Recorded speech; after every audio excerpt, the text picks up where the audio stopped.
Hello friends, welcome back to Swaraj vlogs. તો સ્વાગત છે તમારા બધાનું આજના નવા વિડીયોમાં અને આજની નવી ટ્રીપમાં. તો આજે આપણે એક એવી જગ્યાની ટ્રીપ કરી રહ્યા છીએ. જો તમે સર્કલની અંદર જે છે વ્યૂ એના પરથી ગેસ કરીને કમેન્ટ જરૂરથી કરજો કે આ વિડીયો હું ક્યાંનો બનાવી રહી છું. અને વ્યૂ તમે જોઈ શકો છો, એટલો મસ્ત રસ્તાનો વ્યૂ છે ને કે જાણે એમ થાય કે આ રસ્તો સીધો સ્વર્ગ જ જાય. અને ખરેખર એ જગ્યા સ્વર્ગ જેવી જ છે કે ત્યાં જઈને તમને ખૂબ જ મજા આવી જાય અને એક માઇન્ડને શાંતિ મળે એવી જગ્યા છે.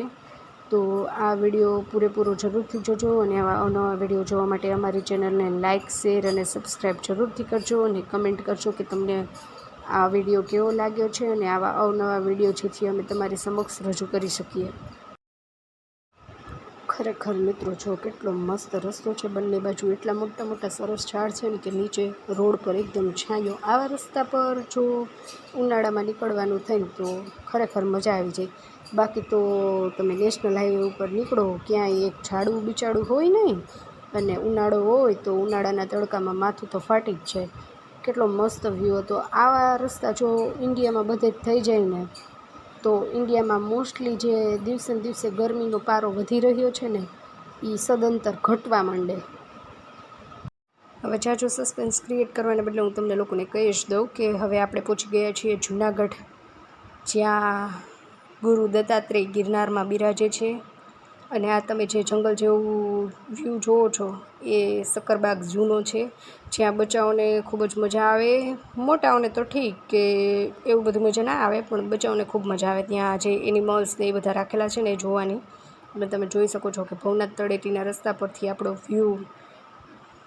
તે દિવસે વાતાવરણ ખૂબ જ સરસ હતું ને એટલે અમને લોકોને પણ ખૂબ મજા આવી ગઈ. અને અમારા ગામથી જુનાગઢ થોડુંક નજીક થાય એટલે અમને થયું કે આપણે વન ડે પિકનિક જેવું, મીન્સ વન ડે તો ના કહેવાય, અમે ગયા હતા બપોર પછી એટલે તડકો થોડો ઘણો હતો અને વાતાવરણ પણ સરસ ખુલ્લું હતું, વરસાદ નહોતો અને વાદળા જેવું હતું એટલે મજા આવે એમ, તડકો ના લાગે અને ગરમી ના થાય. તો તમે જુઓ, આ જે બાજુમાં વ્હાઇટ બિલ્ડિંગ ગયું ને ત્યાં જ અશોકનો શિલાલેખ હતો, એ પણ એક જોવા જેવી જગ્યા છે. અને આ તમે બધા જ આમ પહાડોના વ્યૂ જુઓ. આ ચોમાસા પછી જો તમે આવો ને તો ગિરનાર એક આમ અલગ જ શું કહેવાય એનું સૌંદર્ય પાથરીને બેઠું હોય કે એને જોવાની મજા જ આવ્યા રાખે. ખરેખર ધન્ય છે આ જૂનાગઢ વાસીઓને કે એ કાંઈક તો સારા કામ કરીને આવ્યા હશે કે જેને સવારમાં ઉઠતા વેત જ આવો સરસ વ્યૂ જોવાની મજા આવે છે. તો હવે આપણે દામોકુંડ પહોંચી ગયા છીએ અને હવે આપણે દામોકુંડ સ્નાન કરવા જઈશું. તો તમે જોઈ શકો છો દામોકુંડનો વ્યૂ અને કેટલું બધું ટ્રાફિક છે અહીંયા. મોસ્ટલી લોકો જે પોતાના સ્વજનો એક્સપાયર થઈ જાય તેના ફૂલ પધરાવવા અને અસ્થિ વિસર્જન માટે આવતા હોય છે. અને અત્યારે ચોમાસામાં ઘણા લોકો પિકનિક માટે અને એન્જોયમેન્ટ માટે પણ આવતા હોય છે, જેમ કે અમે એન્જોયમેન્ટ કરવા માટે ગયા હતા. તો તમે જોઈ શકો છો કેટલું ઓવરફ્લો થઈને પાણી આવી રહ્યું છે. ખરેખર અત્યારની સિઝનમાં જો તમે જાઓ ને દામોકુંડમાં નાહવા તો તમને મજા આવે કે વોટર પાર્ક ને જે સ્વિમિંગ પુલ ને એ બધું હોય ને પણ એ બધું પણ પાછળ છૂટી જાય, એટલી મસ્ત મજા આવી જાય ત્યાં તમે.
તો તમે જુઓ અમે ગુફામાં અંદર જવાની ટ્રાય કરી.